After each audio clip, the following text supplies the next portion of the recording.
New York, big city of dreams. New York, big city of dreams.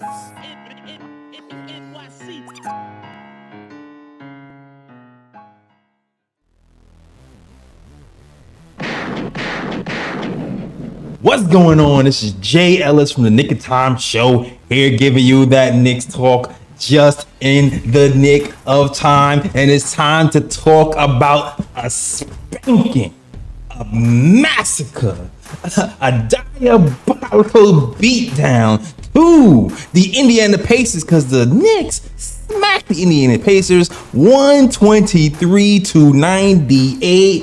Yes, you heard your ears correctly. Yes, the score is correct. The Knicks held the best offensive team of last season to under 100 points. That's right. The defense kicked in, and we're going to talk about contributors. All right. OG gave you 14 points, 1 assist, and 4 rebounds. Josh Hart gives you 20 and 10. No, Josh Hart. They was worried about you. Gives you 21-15 with 2 blocks. Appreciate the defense. Brunson gives you 26, 5 assists, and 5 rebounds. McBride gives you 8 points. And I didn't even get to my guy, Mikal. Mikal didn't score the most, but to me, it looked like he had the most to prove, because after all the jokes and all the people talking, all that smack, Mikal finishes with 21 points and 5 assists on the night. Shooting is scorching. Well, he was like 80% at the halftime, but finished with 66% from the field. Mikal's cooking, damn it. He heard you. And he said, shut the F up, man. Mikal Bridges came to play. We're going to talk about it all. The good, and the good. And a little bit of bad, but a lot of good. And before we talk about it, I'm going to introduce you to my guy. He's a Latin assassin. It's your guy, Lee Escobedo. What's going on, Lee? Oh, belt to ass. When you say a little bit of bad, do you mean Jericho Sims? I'm just kidding. I'm just joking. Listen, Shot fired. Listen, Jericho Sims is, man, he's fine. I'm not trying to be a hater. Great game. Listen, last week's podcast is a great example of why the KOT show is special. No one jumps out of a window. No one raises the alarm. We know what we got. We're a good team that's still learning each other's ways of playing. And today was a great representation of what can happen when things go mostly well. This isn't even the finished product. No. This was just a very good game. And we got a belt to ass whooping tonight to a team that I really wanted to whoop in the Indiana Pacers. I agree. And I want to start off by saying this to the overreactions that seem to happen, especially about Mikal Bridges. The people who are talking about Mikal Bridges, shut up. I'm tired. I'm already tired. It's only game 2 of the season. Oh, he played too many picks for him. What is he doing? We need to trade him back to Brooklyn. Yo, it is game 2 of the season. Relax. Chill out. This man has been getting buckets efficiently for his entire career. I need some Knicks fans to not jump to conclusions off of 4 preseason games and 1 season game. Like we have this moniker of being the smartest fans and the most intelligent fans, and then I have friends who like hit me like, yo man, Jay Ellis, what is this, man? Like they're like, look at these Knicks fans. It's like, I do not associate with those kinds, man. F them picks. I like Mikal Bridges in the Knicks uniform. And today is showing why I like Mikal, because he got you. He cooked people from the inside. He started to hit the 3. And most importantly, he held Haliburton to 0 points for the entire night. We got that man for defense. We got half a wing stop on him, and we shut him down. So I got to shout out to Mikal Bridges, who did his thing. Yeah, I think the overreactors were minimal. They just happen to be some of the loudest voice on Twitter, like State from Harlem, Fat J from Florida. They were going off. They were like, those pits, Mikal Bridges looking like ass. I need more from my all-star. It's like, y'all, man, look, those 2 guys are not my enemies. Solid dudes, mostly horrible takes. But on this one specifically, I think there's like one game sample size. Like, just come down to earth. He could have went 0 for 20, and I would not have been alarmed. Facts. Because the second half showed you he was adjusting his shot. He realized, hey, man, at some point that shit needs to go out the window. Let me go back to what I know, and you hit the nail on the head. He's been efficient, not just a lethal scorer, but efficient scorer his entire career. He has not been an RJ Barrett. He has not been a Julius Randle. He's been a guy you can actually depend on to be someone who shoots 50, 40, 90. That's what he is. That's what he's going to be for us. And I think we're going to see a 21, 22 point per game output. And you also hit another nail on the head. It doesn't matter who the second option is. It can fluctuate. Some nights it's going to be Cat. Facts. Some nights it's going to be Mikal. And you know what? Some nights it might be OG.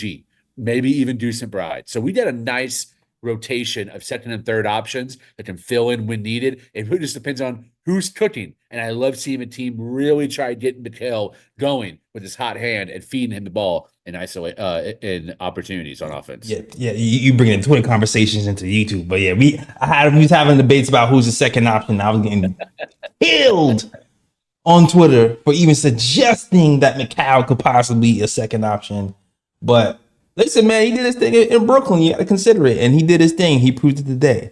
And the thing is, Lee and chat, the thing that works here with the Knicks is Jalen Brunson is 1A. 9 times out of 10, the best defender on the other team is going to be playing Jalen Brunson on defense. Yes. Which means Mikal Bridges gets to cook the second best defender, or maybe some teams don't. A lot of teams don't have like really good multiple wing defenders to throw at you, which means Mikal Bridges gets to eat sometimes. So I'm even looking forward to these Cavs game where you got Donovan Mitchell and then you got a bunch of pips playing defense, right? They're gonna have their best defender on Jalen Brunson, and Mikal's gonna be able to cook people all game long, which is why I'm saying F those picks, okay? Because it's gonna be glorious, and not only that, he's gonna be doing that with the second unit as well. Because today we did not see any drop off to me visibly in offense when the second unit came in, because Mikal was still running with it. We had Deuce McBride still playing points. I have not been so relaxed with Brunson on the bench all last season. Ever. Yeah. So salute. I'm loving it. I'm loving the Mikal Bridges experiment, and I'm loving that the coach is unleashing his post game and say, you know what, attack him hard, attack those other guys who aren't really playing Brunson, and get your points and get them in the inside first, and then get to the outside. Because I think we were over relying on the 3-pointers, and now we can go inside out and get him a little bit loose. I like that. I like that dynamic. There are about 6 or 7 players in the NBA that are so good that they're not only consistent MVP candidates, but they make the game insanely easier for everybody else because of the coverage they demand. We were seeing in Luka Doncic, Klay Thompson, we were calling him Clank Thompson. He was looking like he was washed in Golden State. He did surround a supernova force like Luka, and another supernova force in Kyrie Irving. And it's not that he's now better, but it's the looks he gets. The quality of attempts are wide open. There were like 4 or 5 super wide open attempts for one of the greatest shooters of all time in Dallas. I also think in Denver, Jamal Murray, Michael Porter Jr., maybe not championship second and third options around a Devin Booker, perhaps, but around Joker, they are, because of the attention that Joker demands. Good point. Brunson has that same heliocentric nature where when he cuts below the 3-point line, defenses collapse. Doesn't matter if your one-on-one guy is the most elite, Marcus Smart dude of the bunch, there's going to be multiple defenders. And what does that leave open? It leaves Mikal Bridges, OG Anunoby, and Karl-Anthony Towns in either single coverage or no coverage. So the looks they're getting are really high quality. You put guys that are above average 3-point shooters, above average on ball, above average catch and shoot surrounding him, they're going to look at their best possible percentile around Jalen Brunson, and that's what we're seeing that in Mikal Bridges, and we're only seeing the start of that because of continuity. It's only just beginning to settle in. Great point. And listen, we got a stretch five here now.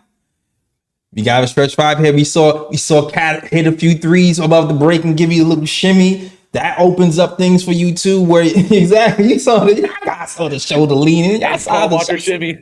saw the shimmy, y'all. I saw it. All that room just opens up. Mikal is just posting people with no help. You're gonna double off and then leave Brunson open. But here's what I love about this game, Lee. They started to leave Josh Hart open. They started to try to leave Josh Hart open, and Josh Hart showed some balls today.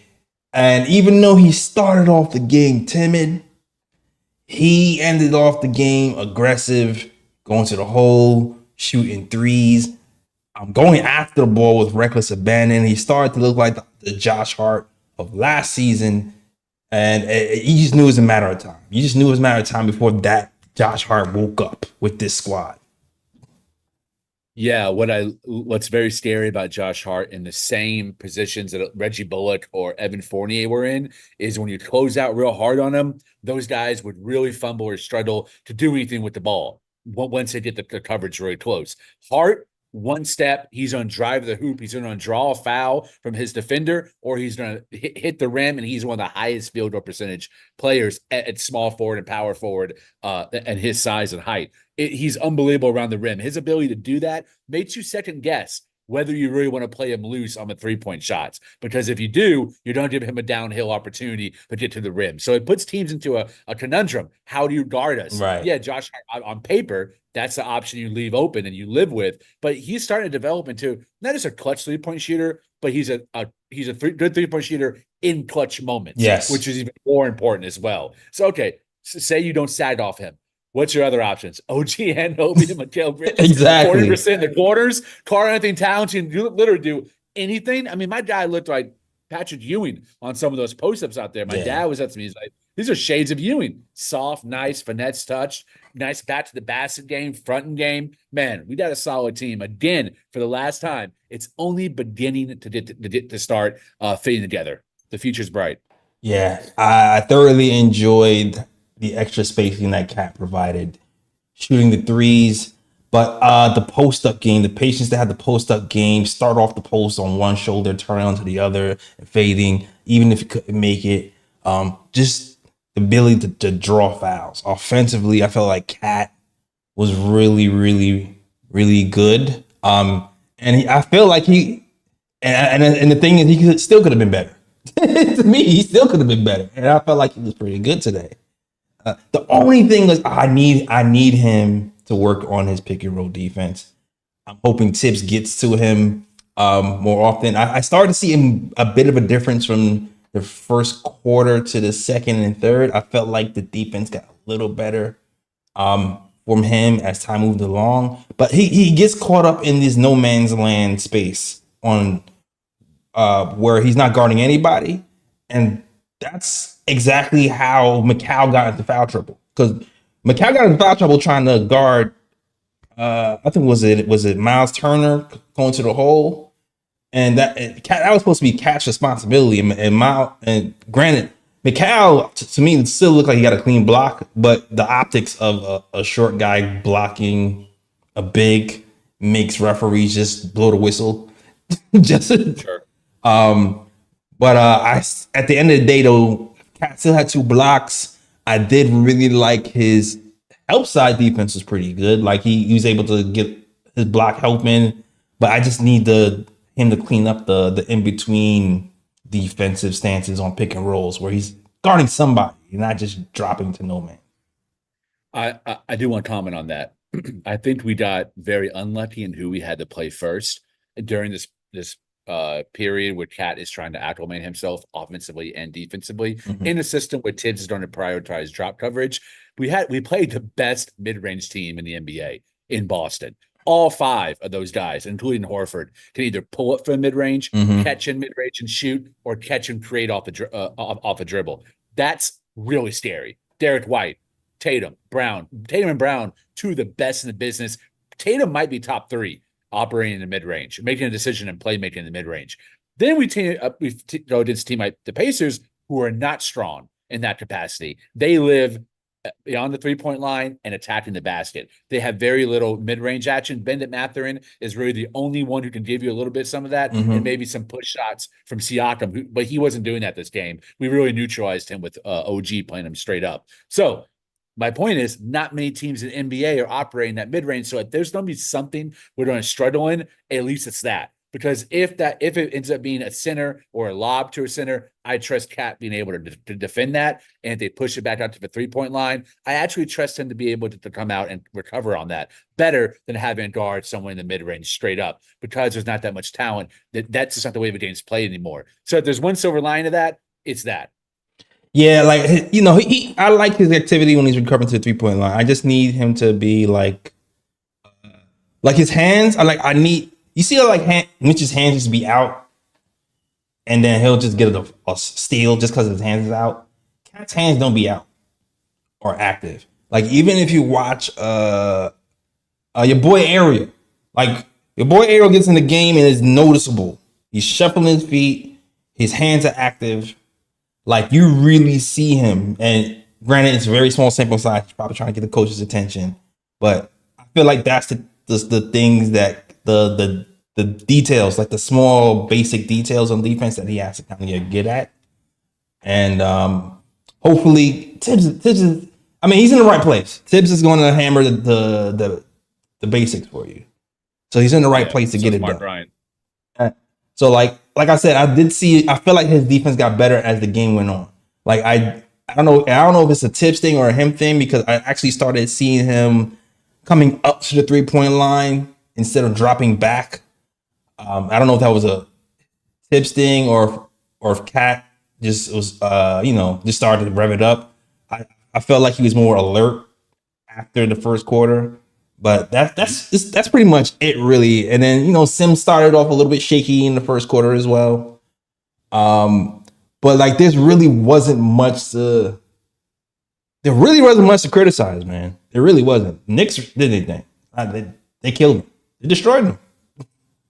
Yeah, I think you do have to keep a better eye on the perimeter when you're playing Miles Turner. I'm sure that was part of a game plan, and probably a decision by Cat, because he got burnt so often by Al Horford the game before, not guarding the 3-point line and going too deep in the drop. So I think there was a conscious effort from the coaching staff and on individual players. I thought we guarded the 3-point line really well too.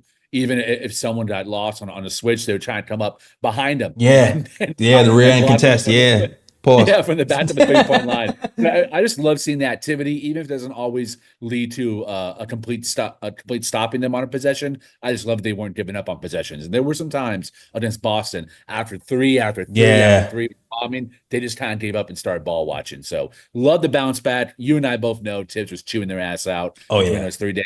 Probably a lot of tape and a lot of talking and conversation. So it was a great conservative effort. Even Brunson was very active. Sims was active guarding the pick and roll. I liked his defense pretty much the whole game. I thought he defended well. Most of his minutes were in the tail end of garbage time, but when he was in there, he plays hard. And there's 3 things you can give him. He's going to give you motor. He's going to give you defense. He's going to be rebounded. Yeah, and he's also working on his post game. I've seen 2 games where he's done like a post. I saw a drop step from him today.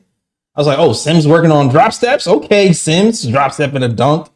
But yeah, you're right. And even I feel like the communication overall on defense is picked up from the Knicks. Like, I saw Karl Towns pointing to people, go this way, to being like the backside guy to direct people in traffic. I saw Mikal pointing as well. Yes, that's who I saw. So he was very vocal. Yes, extremely, extremely vocal. So I think the communication on defense between this game and last game was just night and day. And the activity level was just night and day. Like you said, the multiple efforts was something that we did not see. And I'm kind of shocked. I'm not going to lie. I knew Tibbs was going to chew them out and they were going to practice, but I didn't expect such a drastic leap defensively from game 1 to game 2. I thought there was still going to be something like a little bit hitch, but it seemed like they've been playing defense their whole life together almost that whole game. I was kind of shocked. I'm not gonna hold you. Like this, it was kind of remind me of last year's when we was choking teams out on defense. And for that to happen so quickly in the second game, I'm considering we still have like Brunson and Cat, guys who aren't known defenders, playing defense. It bodes well for us long term, especially against the best offensive team of the season last year. The difference for me was Mikal Bridges.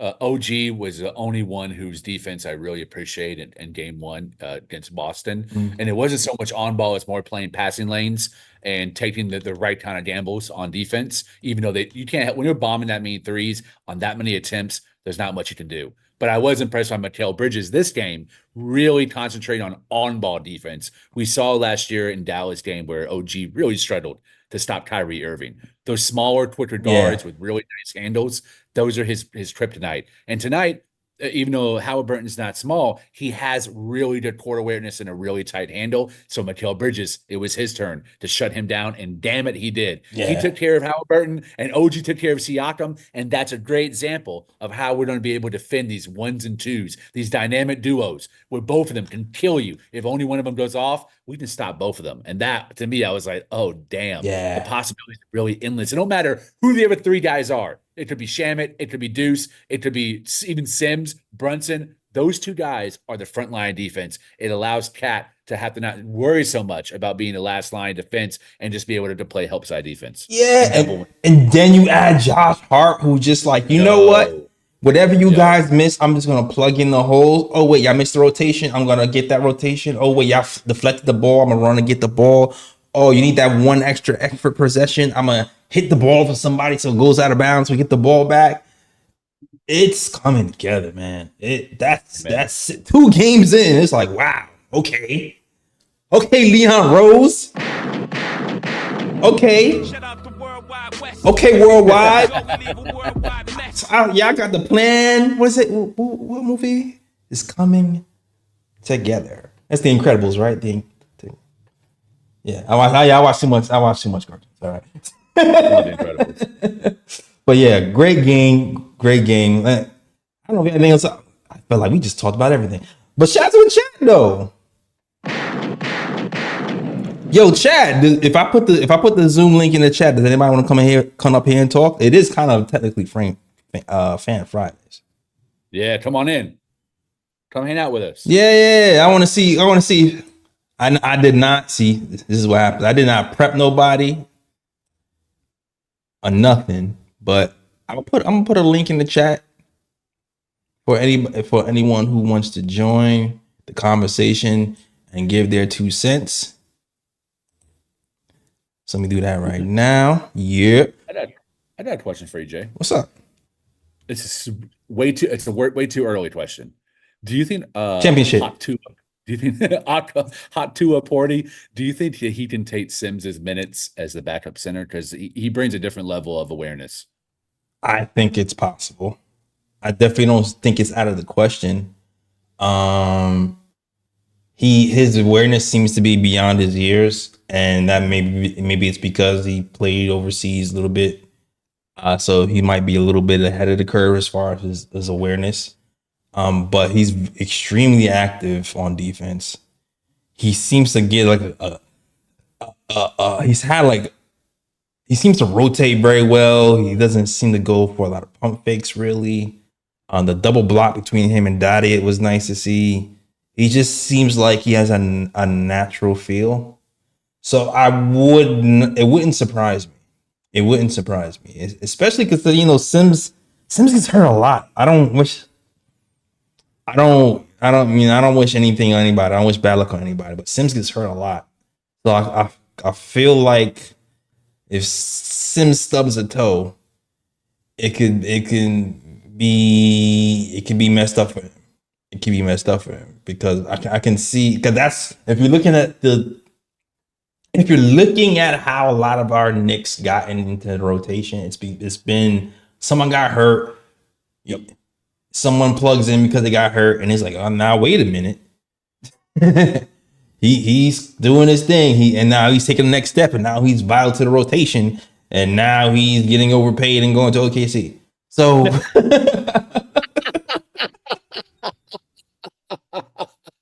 I did not see that one coming. Got me. That's just how it be happening. So I can definitely see it happen. And yeah, Ariel played nice in his limited minutes for sure. I think Sims is playing because Tibbs honors seniority. And in that regard, Sims absolutely deserves the opportunity. And I think just purely based on what he's given the organization, I think he should get the opportunity before Hukportil. But man, I just don't see Sims getting better with more opportunity. That's what we saw with Deuce. The more opportunities you gave Deuce, the better you saw him play. And the same thing with you said Hartenstein before. To me, Sims is like Grimes. It's like he has this like a little bit high of a floor. He hits it, and then you never see anything beyond that. Whereas Hukportil, I think we could see he already has a higher ceiling in my regard and better activity. And I think he's a better lob. I think the team trusts him more as a lob threat, and he seems to be more active, to be a little bit more initiated within the offense, where it doesn't have to be this like weird, like post up 4-second thing with Sims. He's more instinctual, where he catches it and he makes a move immediately toward the basket. I agree. I think there's an opportunity maybe halfway through for him to take it. And if he takes it, if Sims gets injured, Sims is out. Like he'll never come back into the rotation. Sadly, we'll see like 20 games in or so how things pan out. Definitely by January, the latest. I'm still keeping an eye on Sims's post game because I feel like that's the first thing he's trying to develop and actually do during the game. He's actually attempted like 2 post ups so far. So I'm definitely keeping an eye on him. I don't think Sims is totally out because he's going to get the chance to fail, but keep an eye on that. Keep an eye on Precious Achiuwa because listen, Precious Achiuwa, well, into the purposes, looks like he was taking a step in preseason. It seemed like he was developing a little bit of a mid-range game. And the 3-point shot was coming around nicely for Precious. So now that I think about it, Sims still might be on borrowed time because when does Precious come back? Precious coming back in a few weeks, 3 weeks or so? 2 to 4 weeks. 2 to 4 weeks. 2 to 4 weeks evaluate. See, they have to reevaluate him in 2 weeks. Right. That evaluation word is different than coming back. That means we're gonna check on him to see where he's at. So you know what? Sims might have some time. We'll see how that goes. We'll definitely see how that goes. Salute to the chat though. I posted a link in the chat. If you guys want to actually be on camera and talk Knicks, you can. Just hit that chat. Just hit that link in the chat and we'll plug you right in. But salute to the chat. Shout out to the predicate. He says Jericho has played behind Mitch, Hart, Gibson, and no way Holt gets to skip the line and check and line at that check cash. Oh, he's just saying Hukportil is not going to skip the line of Sims. Let's see what you're saying. All right. Novak is back. He said he played overseas for 4 years. Yeah, he did. E. Gibson said Tibbs will stagger the started like Bridges or Hart with the bench, but even just getting Precious back will help a lot. Yeah, Precious is really, really good, really mobile. He seems like he's taking a step offensively. Defensively, he's always been pretty quick. So having Precious back is going to be great. The other thing I noticed too, Pacome Dadiet, he didn't play in the first half. He only played in garbage time. So I don't know if it's this game or more games, but it seems like Tibbs has cut the rotation to 8. So keep an eye on that. Maybe he was just looking at the intensity of the game and was like, nah, I don't know where to put him in at. Yeah, I think it's that. So maybe we'll see Pacome come in versus the Cavs, but he didn't really get minutes this game. He only went 8. So that's something interesting to see, especially because Mikal got into foul trouble and he elected to play Mikal even more minutes. So that could have been a chance. He's like, try Pacome or try to somebody else. But he elected to keep playing Mikal and have him fight through the foul trouble. So that's just something interesting to keep an eye on. Let's talk about the backup guards. I think Deuce McBride might have had a breakthrough on how to handle TJ McConnell. I thought he played him really well, and it wasn't just on him to guard him as well, because a lot of the times last year you saw Deuce and Brunson playing together. So if Deuce couldn't handle TJ or Deuce got switched off of TJ, which TJ was always trying to switch on to Brunson would get cooked a lot, especially going to the basket. This time, This time, Deuce and Payne, there is no bad matchup you can switch on. Let's talk about campaign defense. Yeah. It is crazy, but campaign, as technically a third string point guard, is better than half the starting point guards the Knicks have had in the last 20 years. My guy Yeah. is a solid vet, man. We're so deep at that position. And I think that he has that game-changing intensity when he comes in, not just on offense, but on defense. He brings a little extra moxie, a little extra oomph Yeah. to his on the court. His three-point shots, as ugly as he Oh, is, yeah. let's just be honest. Let's just be honest. It's ugly. All right. I know I'm not the most handsome guy saying that. I'm just calling a spade a spade. All right. It takes one to know one. But my guy plays hard out on defense, even in possessions where you're down by 30. I mean, you're up by 30. He's still out there on ball, nasty D, and so is Deuce and Bride. I love that combo. If there's any silver lining to Shamit getting injured and having to rotate out of the roster, it's being able to see the defensive intensity of these two guys playing as the Mikal Bridges. Ooh, man. Yeah. I don't think we don't have any worries with these backup guards anymore. Yeah, it's funny because it's like he doesn't always shoot the best, but I still feel like he didn't overall hurt our offense, even though he wasn't shooting the best because of the defense, because he kind of gets in the paint sometimes and can draw to or get to the line. He just brings a lot. He just has a lot. He has a well-rounded game, even when his shot is not falling. I think that's what it is. Even when his shot is not falling, he still plays well overall. So got a little floater. Yeah, like he'll go for the floater. He'll go to the line. He'll shoot that ugly three, and even though he'll miss it, he'll play defense. He'll get others involved, and it's still solid. It's still solid, and he has that. He has that experience of playing in high pressure situations. Yeah. Like he's done that in Phoenix when Chris Paul is down. He's done that for the 76ers against us. He came in and gave us hell for a few minutes. So you kind of trust him when he's in the game.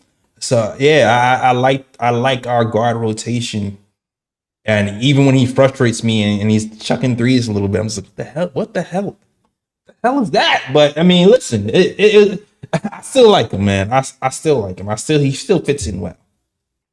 Yeah, I agree with some of the decision making.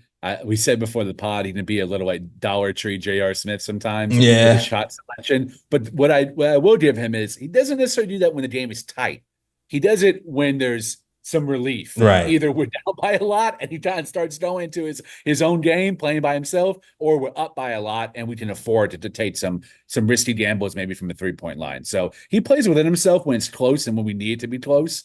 But I don't know. There's something about his energy I really like. It can shift the momentum, and we saw that tonight. Yeah, it's that dog. It's that girl. It's that, I ain't backing down. Like if you have that, New Yorkers are gonna love you. Point blank. Period. He has that for sure. Facts. Yo, shout out to Tony Banks, man. Shout out to him. What? Yeah. $10 super chat.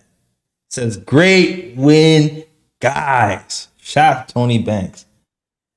And I want to just touch on one more thing. And for those of you who don't know, put this link in the chat. If you want to come on video and give your thoughts on the game, I put the link in the chat. I just put it right there. I'll pin it. Let me just pin it. So you can join us if you want to. It is Fan Fridays. It is Fan Fridays. Just hop in that link and rock with us. All right. All right, cool. Another thing I'm keeping my eye on, the scoring balance in general. There's been a lot of debate about if Brunson is a chucker. He doesn't pass the ball enough. And granted, we've criticized him a little bit here about his lack of lob pass throwing, right? But for me, I've always said that yes, he's a scoring guard, but I don't believe he's a chucker. I just saw it as he had to do what he had to do for the team to win. If there were more scoring options last season, he would gladly give up the ball and take a rest and let somebody else do what they got to do. And I think today was the epitome of that. There were plenty of plays where he just like, here, Mikal, go to work. And there was no problems with that. And I think there's going to be more games like that too with Cat. It was like, here, Cat, this center can't hold your jockstrap. Get him in the post. So I think we're going to see a lot of that this season. I think his usage rate is going to drop tremendously. I don't think he's going to score as many points, but I think he'll be super efficient. I think he'll be more rested. And I think when it comes time to be in the playoffs, he's going to be that more dangerous because he doesn't have to carry the offensive load game to game, minute to minute. And it's going to bode well for us in the long run. Because that was the real thing I was worried about long term, is like the non-Brunson minutes when the ball's not in his hand. And everything just looks really smooth right now when the ball's not in his hand still. So I'm liking the direction offensively this team is going. 2 points to that. One, we're lucky that Deuce McBride can play both the 1 and the 2. That is a huge luxury to have. I can't think of too many other guys. Well, TJ McConnell might be one of them. Yeah, but TJ McConnell can't guard the 2. That's the difference. Facts. Deuce can. Yeah. And Deuce's ability to be whatever you need him to be based on who he's playing alongside. If you need him to be the 1, that's a sham at the 2, or if he's a 2, that's a pain at the 1. He has that malleability where he can fit the game plan and the opponent. That's a huge bonus. As well, I'm not trying to criticize any former player, but I really believe that Jalen Brunson finally trusts his teammates. Yeah. I don't know if he really trusted when a play's being ran, he knows the first, second, third option within a play. Don't know if he trusted the third and fourth options. I think when it was Randall, he did. Yeah. But when it was a Grimes kick out or an RJ Barrett elbow operate, I don't. And I think that's why sometimes he got into that tunnel vision and he would say, F it, I'm doing it myself. Now it's like, to my former Villanova teammates, those are my dogs. I won with them. I trust them. OG, who we clearly trust, and he's developing a nice 2-man game with. And now Karl-Anthony Towns, a proven elite scorer at all 3 levels. So I think that's contributing to Brunson's shift in mentality. And that's only, again, same themes all episode. It's only going to get more efficient as the season goes on. No, you're right, though. Like, listen, we all saw when the Knicks played the Heat in the playoffs, and we all saw that one still when 3 Heat players were surrounding Jalen Brunson, and Josh Hart was alone at the 3-point line, and he did not pass that man the ball. But what I also saw with that whole game was whenever he did pass Josh Hart the ball, he didn't do nothing with it. He didn't do nothing with it. He kind of did what he was doing in the first half. Go to the hole, pass the ball again. Or just hold the ball and erase all the work that Jalen Brunson did to get him open in the first place. So you're absolutely right. He trusts his teammates right now, and it's not the same team. He doesn't have guys who's clanking threes now. He has guys who are playmakers. He has guys who are playmakers. So it's like, yo, here's the ball. Take it. And I can see his assist numbers going up this year. Yep, agreed. Definitely agree with you on that. I feel like it's pretty much going to happen. It's pretty much going to happen. I mean, the only reason it might not happen is if we see a game like today when his usage rate just goes down a lot, just because Mikal is like, you know what, I'm playing guard. Because I felt like Mikal was playing a lot of point guard today. And it was kind of like, oh, Mikal's playing point guard, Brunson's off ball, or even Deuce is off ball. They was kind of playing around with who was the lead guard during the flow of the game. So just keep an eye on that. Keep an eye on that for sure. Yo, shout out to my guy Phil. Phil Porto in the chat. Yo, Phil, if you want to, I don't know if you want to, but there is a link at the top if you want to join the conversation. It is Fan Friday, so you can hop in and click that link on the top, and we'll patch you in if you want to. Or I know you could be watching the kids and not want to wake nobody up because they might be asleep or whatever. But if you want to, I want to. So fam is sleep. Oh, I hear you. Dang. So when your fam is sleep, do you gotta like cheer low? Like you have the headphones in, like. When Jalen Brunson was cursing everybody out when he got fouled and hit that left hand hook, was you like screaming mad softly so you wouldn't wake up your sons and whatnot? I'll wait till he actually joins us for a post game so we can fully integrate him into the KOT family. No hazing, bro. Don't worry about that. It's all love here. But I do want to give him and Jay Ellis some props. Jay Ellis, as I just listen, he's a knack for talent, and I'm not just saying that because he brought me on the show.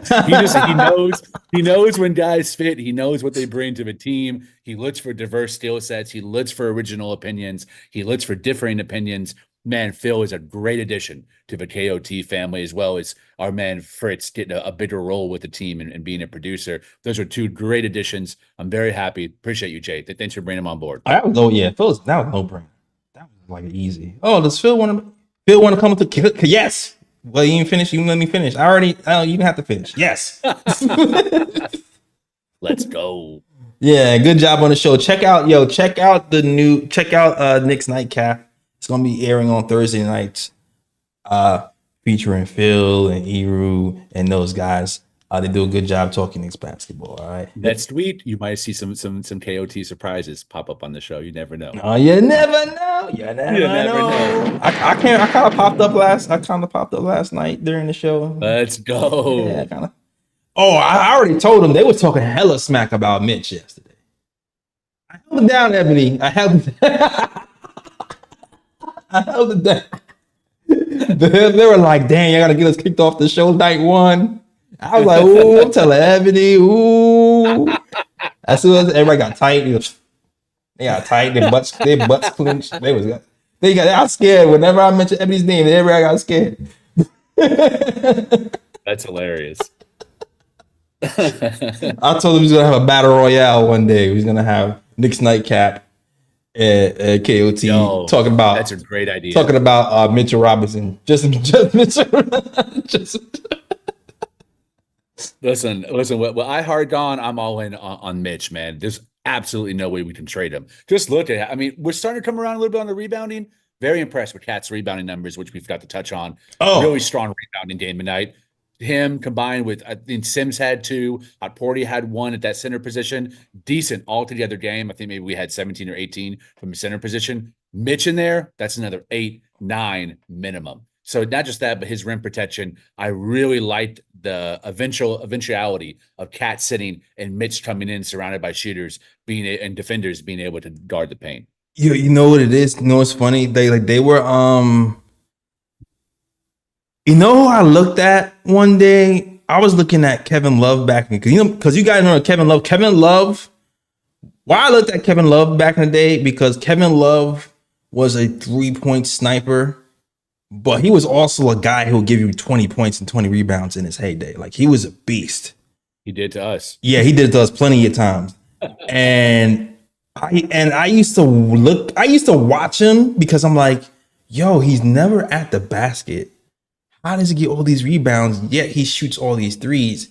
And I feel like Cat started to do that today. It's like what he'll do is he'll start off at the 3-point line, but then if the guard goes to the hole, sometimes he'll like trail the guard to the hole. So then as soon as the guard shoots, he kind of tracks the ball that way, and he ends up getting a lot of rebounds. The second half, in the first half, I feel like Cat was just staying at the 3-point line. But the second half, I kind of felt like Cat was shadowing Jalen Brunson as Jalen Brunson was driving, and he was getting some rebounds that way, or at least what's the word? Competing for more rebounds that way.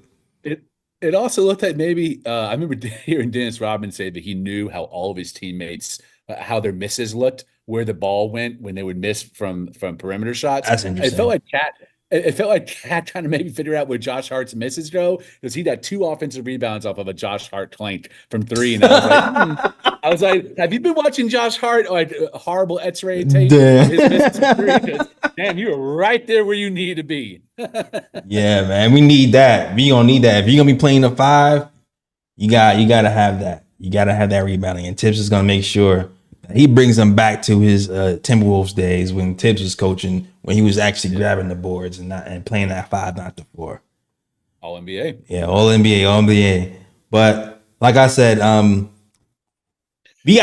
Cat has to work at the 5, and this was a good step.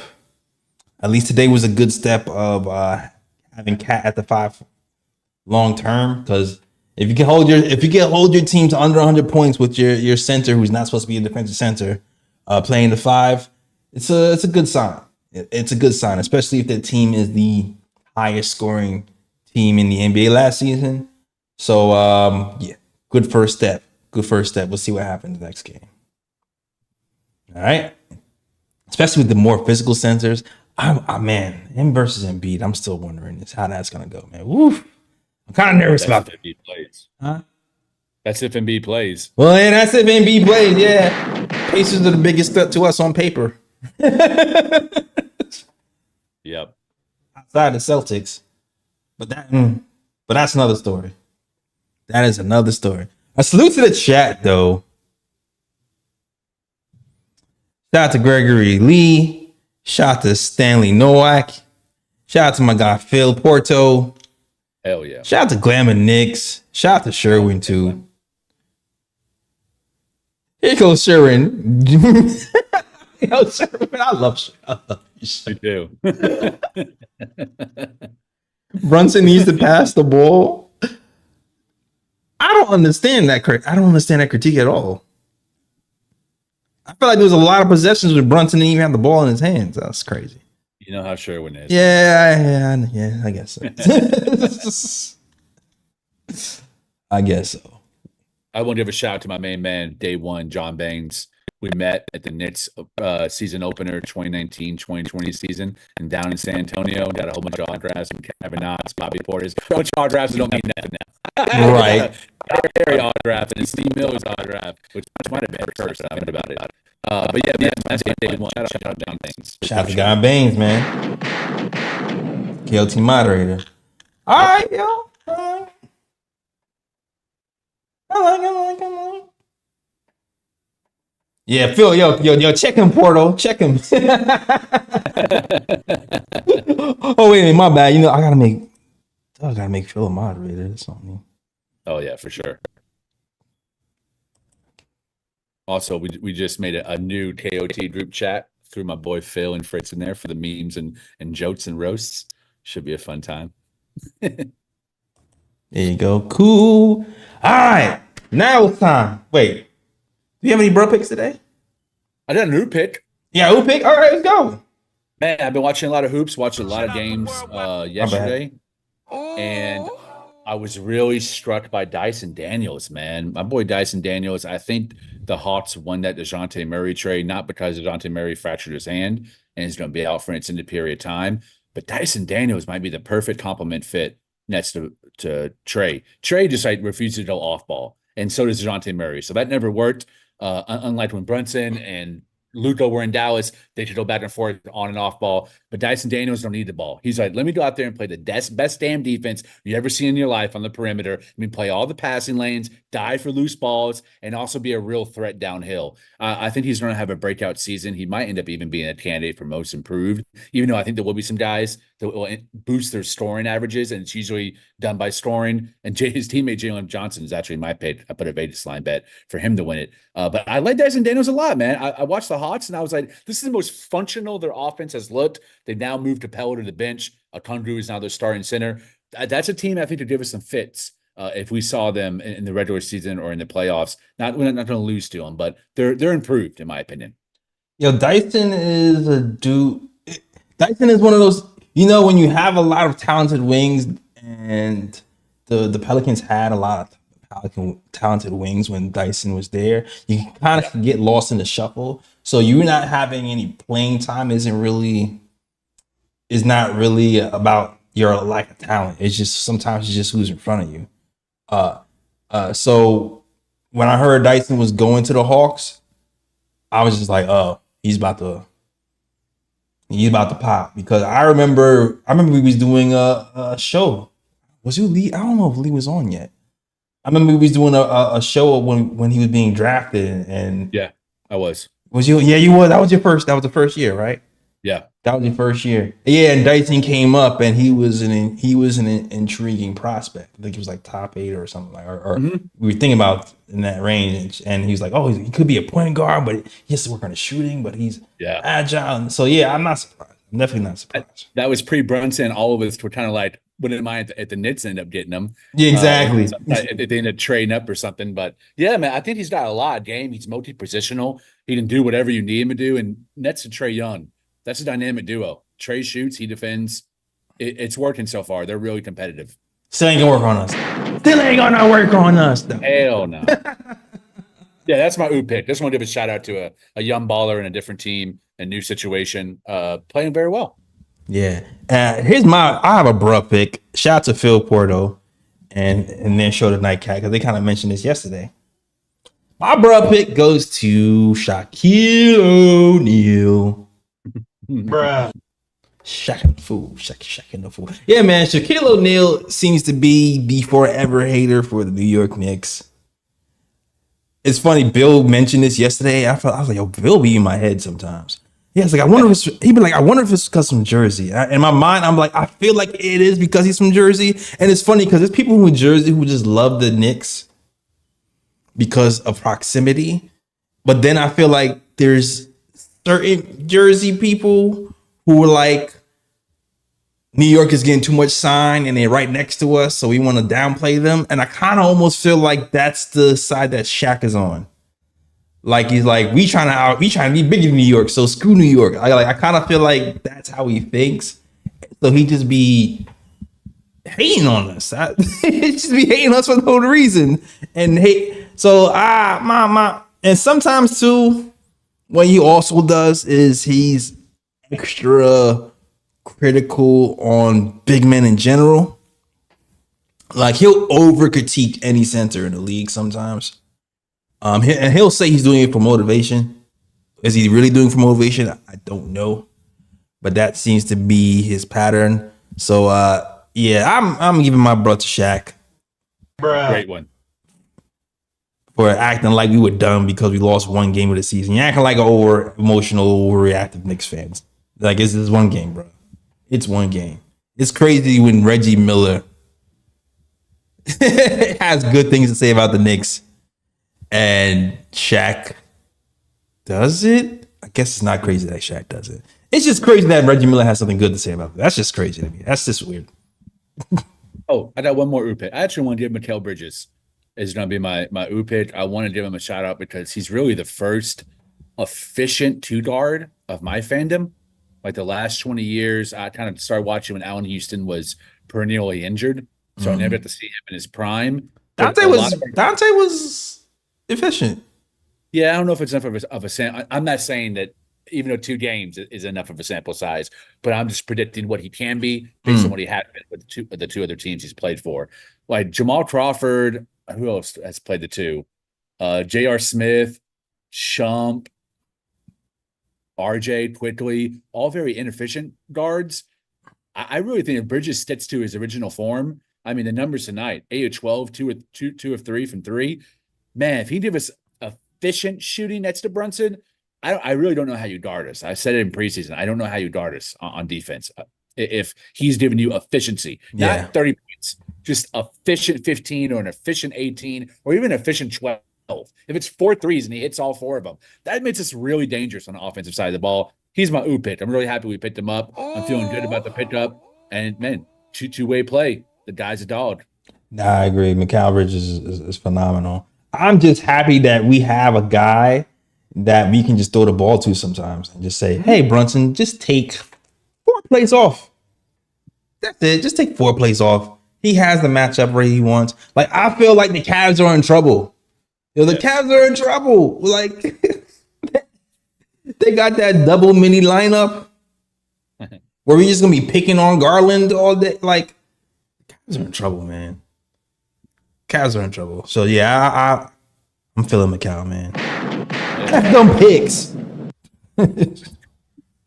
F them picks. All right, cool. F them picks. Yo, F those picks for real. Oh, yeah. Also, I need to have Bruh pick another bruh. Tyrese Haliburton. You fake all-star. I'm sorry. Yep. 0 points.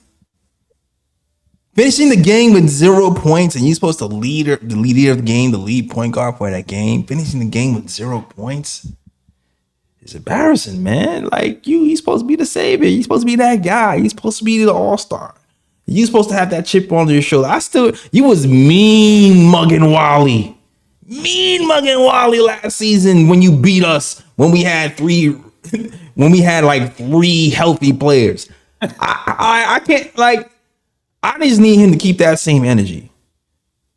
When you win and lose, I need you to keep that same energy. Don't tuck your tail in high. Don't be wearing Reggie Miller choke jerseys under your sweatshirt. Keep that same energy. And that energy right now for you is a 0. Bruh. Bruh, I think he's the most overrated player in the NBA. Damn. I'm not talking about guys who like Ben Simmons. He's a low-hanging fruit. It's almost sad to beat up on Ben Simmons nowadays. Or someone like Cam Thomas, who's an empty bucket, but he's not hype. No one really considers him or Jordan Poole or Kuzma good players. Talking about the guys who are considered elite, guys who are picked for Olympic teams. To me, he's the most overrated in the NBA. Tyrese Haliburton is the most. I feel like Sabonis was. Ooh, I don't know, man. Sabonis. You see what he did for the Canes. They added him, and they became a 50-win team every season. Yeah, but what are they doing in the playoffs? So you're saying that was a trade of two super overrated players? Yeah. I feel like it's like, ooh, look, he can pass. Oh, look, he can. And then he gets to the playoffs, and people talking about Julius Randle. Like, what has Sabonis done? Fair. That's fair, bro. I'm not going to argue with that. You're right. I'm just saying. I just don't know if Sabonis is as hyped as Haliburton is. That's true. I'll give you that. Yeah, you're right. Haliburton was hyped. And Haliburton was hyped because you know what it is?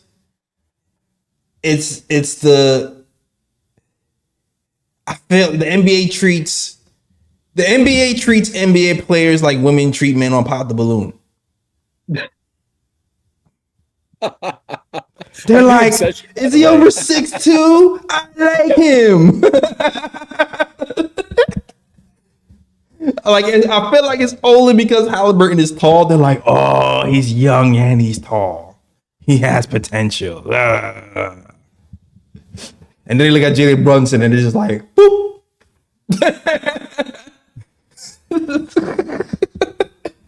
Pop. Fritz said halitosis.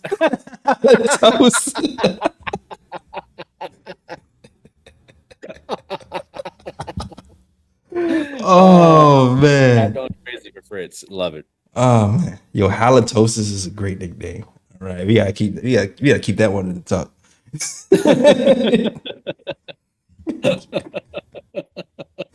Oh man, Haliburton came for the fit and cardio. On fire. Oh, that's a fact. That is a fact. Because we was trashing Haliburton. He couldn't guard nobody either. Oh man. All right. I think I've talked about everything I need to talk about. That's the show, guys. Thank you guys for watching. Shout out to J. Cruz as Parker. Fritz over here with the comedy stylings. Glamour Knicks, always appreciate you coming through. You already know what it is. Phil Porto, official KOT member right now. Yep. Everybody, let's rock with the KOT show. Sherwin said Brunson needs a path and just dipped. That's he had one. He's like, let me just trash Brunson and then leave the chat. Shout out to Sherwin. All right, that's the show, guys. Thank you guys for watching. Let them know we can find you, man. On Twitter @ Lee Escobedo, LEEESCOBEDO. Book Club Time. Got a banger of a book. I know I say it every time, but this is an adaptation of H.P. Lovecraft's Call of Cthulhu. It's a mythical tale that's a manga edition by an artist named Dwa Tanabe. And so it's black and white manga depictions of the entire story of the mythical being of Cthulhu. It's worshipped by multiple tribes all around the world. And this young professor goes on an adventure to figure out what is this cult about, where they get their findings from. And it ends up the monster is older than Earth himself and has came to basically enact revenge on civilization. But the monster has kind of been taken or manifested as the idea of all of mankind's fear of inadequacy, a fear of hell, the concept of hell, a fear of personal demons, rage, violence. It's a manifestation of all of humanity's ills, and it comes when humanity is at its worst. So it's a really interesting idea, and I love manga, and I love seeing classical, either way it's Shakespeare or myths being turned into manga, because I think the animation style of manga is really beautiful, especially when it's black and white. So yeah, Call of Cthulhu Glue Tanabe is the author. Really rad. You can find it in any comic store for $20. That's what's up. All right, that's what's up. I'll take that. Shoot, do I have any anime picks? I haven't watched them. Did I talk about solo leveling here? I'm not even sure. Did I talk about solo leveling? Not yet. It's only like 13 episodes on Crunchyroll. Shout out to my sister who gave me the password. Crunchyroll. You the real MVP. Yeah, solo leveling is pretty dope, yo. It's just about this kid who. It's funny because a lot of anime, there's like themes in anime. Like one of them is revenge, but a lot of the themes have to also do with like that weak kid who's stronger than you think he is, and that's kind of what solo leveling is. He's a guy who starts off really weak, and he gets some, he starts off really weak, and his journey on how to get stronger and how it changes him and how he's able to help with that strength. So solo leveling is only 13 episodes, but it's pretty entertaining. Like there's some stories where it takes a while to build. You just right away, you're just like, oh shit. You're just in it. It's like a lot of action. The only thing is it kind of ends abruptly to me. I don't know if it's only one season but I feel like there should be more episodes coming, but it's been pretty entertaining. You probably run through that in like 3 days. When did it come out? Did it come out this season? I feel like it came out this year. I don't know if it came out. I think it came out this year, but I just got Crunchyroll this year. So, yeah. Oh, great point. Oh, Fritz shoot. Brought up. Thank you. Let's talk about it. Thank you, Fritz. Damn. Woo. It's funny because I thought about that. This is what happens when you don't write things down. Because I wrote down everything else. I didn't write that down. Shout out to Fritz, man. We gotta talk about the G League. Because the G League has a draft coming up. So it's the Knicks' opportunity to bring Alonzo Trier back. I'm just kidding. I'm just kidding. But Alonzo Trier will be in the G League draft. But also who will be in the G League draft is Shamit. Will be in the G League draft. And also, I keep wanting to call him Matt Ryan. Isn't that his name? It is Matt Ryan? Okay, it's Matt Ryan. Yeah, it is Matt Ryan. Okay, and Matt Ryan. It's been reported by Ian Begley that they plan on taking Shamit and Matt Ryan in the G League draft at 1 and 2. So, keep an eye out on that, because at the end of the day, the Knicks, we have interest in bringing both of those guys back. I mean, both of those guys here. But at the end of the day, we are only, $3 million under the second apron. So I don't think we'll have enough money to bring both in. So ultimately, it will only be one. So that can be a shootout in the G League for who comes back to the Knicks. So definitely keep an eye on that. Probably keep an eye on the Westchester Knicks, because whoever wins the Westchester Knicks battle gets a contract. It could be on some Survivor stuff. But I think it's definitely a masterclass by Brock Aller to allow us a different entry point than how most scouts assume that we would be able to bring someone or fill that contract by using the G League draft. I think we did a trade to ensure that we had both the first and second pick. So we guarantee to be able to have both those two guys. But it's like, any team can do that. Well, not every player is willing to go on that low of a contract and basically do a tryout for an organization. You have to build cachet around the lead. The Knicks have done that through the stability of Leon Rose and just the cap genius of Brock Aller, who was Leon's first hire when he took over the organization. He did it for a reason. He knew the CBA was coming, and he planned accordingly. But I think what this can do is maybe we bring Shamit back on a vet minimum, and then we sign Matt Ryan to a two-way. So maybe we can, then if injuries happen, then maybe we can siphon one of them in, and we have both of them on the roster to play in meaningful regular season games. But there might be a threshold with how many games that Ryan or Shamit, depending on what their contract is, can play for us in the regular season. But hey, it could be a restructuring once the cap goes up next season. Then we bring them both on a minimal scale deal.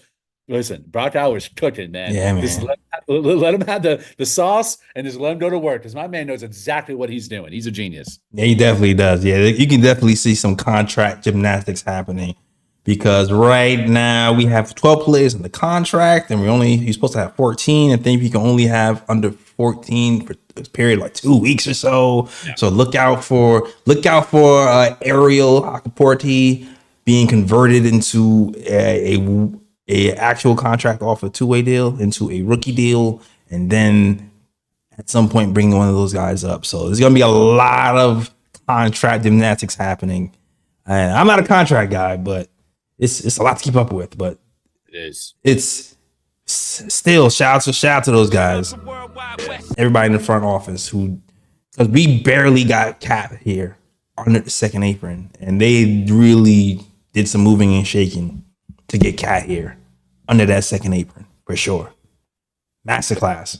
They're gonna have to name a new rule after us after they. Nah, for real. Like we straight up taking not garbage. I'm sorry, Charlie Brown. I didn't mean to do you like that.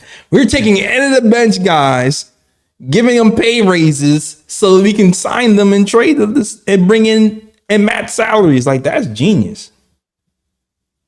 That's genius. It's like, oh, we're not going to give them it can't be a minimal contract. So we're going to give them a little bit over the minimum and then trade them away. Like, whew. Yeah. I think a lot of casual observers, both in the media and on Twitter, look at our roster and they haven't heard of any of our rookies. They don't know anything about Campaign or Precious Achua. And they're like, oh, wow, but Knicks roster is really thin. One injury and they're cooked. They don't really know that we have guys that are just waiting to come back from injury like Shamit and Precious. The Campaign has been balling out.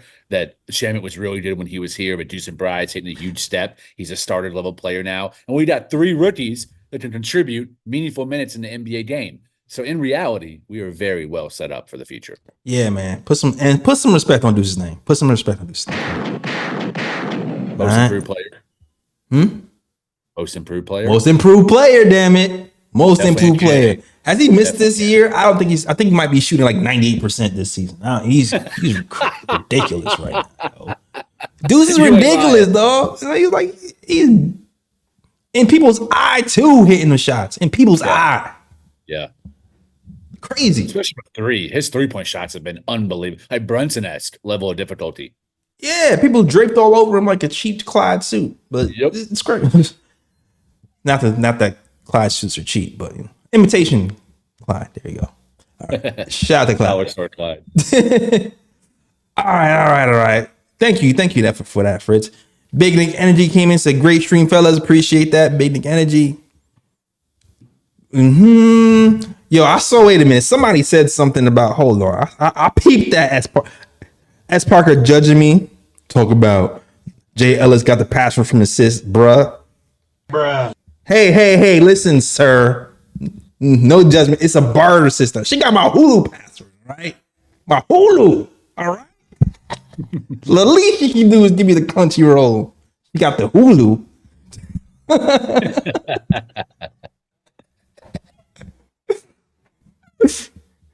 You acting like you don't got no pass. You acting like you don't got a password. You know you watching Netflix on your ex's old password. Come on. Yeah, anybody ever do that, yo? Yo, I still. Yo, I remember. Nah. My ex had my Netflix password, and I don't know. She, you know it is when you watch a certain show, right? And then somebody watches your joint and something else, and it throws off your algorithm. Like one day, it was a time when what's that show that was popular? What's that jail show? What's the show where the white lady went to jail? New Black. Yeah, like I turned on Netflix one day, and we've been broken up for mad long, and I see new episodes of Orange is the New Black episode 1 watch. I was like, I gotta watch Orange is the New Black episode 1. I was like, wait a minute. You know, my petty ass changed that password so fast. That's my pick. That's hilarious. You ain't watching Orange is the New Black on my $14 a month, damn it.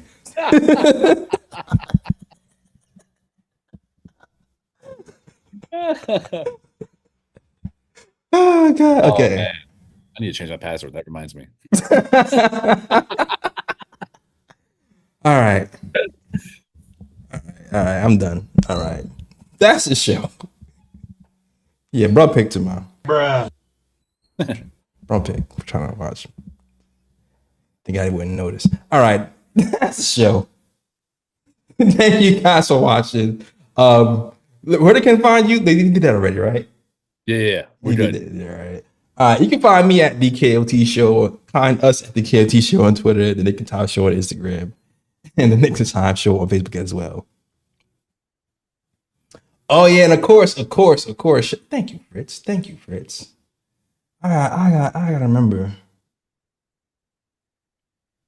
gotta remember. Listen, man, you can listen to the Knick of Time Show on Twitter. I mean, you can find us at the KLT Show on Twitter, Instagram, and Facebook as well. And you can listen on SoundCloud, iTunes, Google Play, and Stitcher. Wherever you hear podcasts, you can listen to Knick of Time Show at work. So it's not just YouTube, okay? Get that audio experience if you want to. All right. That's the show. Thank you guys for watching. Gunshots to the petty X's out there.